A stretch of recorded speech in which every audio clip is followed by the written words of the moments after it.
bugün sizlərlə birlikdə complete the sentence, yəni cümlə tamamlama mövzusu ilə bağlı mövzu izahına baxacağıq. Başlayaq.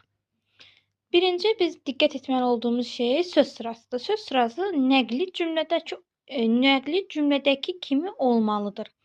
Yəni necə olmalıdır? Mübtəda daha sonra xəbər olmalıdır. Və köməkçi feillər heç vaxt qabağa keçə bilməz. Bir də when, what time, bunlardan sonra indiki bitmiş zaman, yəni have, has gəlməz. Sonra var to ask, to want to know, to wonder, to tell. Bunlardan sonra isə that gəlməz. Amma if-lə whether gələr. Və 5-ci qaydamız isə tell-dan sonra that gələ bilər bəzi hallarda. Burada demişdik to tell-dan sonra that gəlməz, amma istisna tell-dan sonra that gələr nə zaman? That əgər işarə əvəzliyi mənasını verəndə. Bir də tell-dən sonra obyekt əvəzliyi gələrsə. Bir də var now. Now-dan sonra isə biz deyəcəyik ki, that gəlir. To want to know-dan sonra that gəlmir, amma now-dan sonra that gəlir.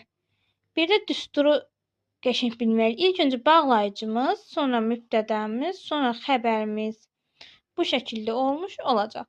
Ən çox, yəni variantlar daha çox aparan hissə mübtədə plus xəbər ardıcıllığına diqqət etməkdir.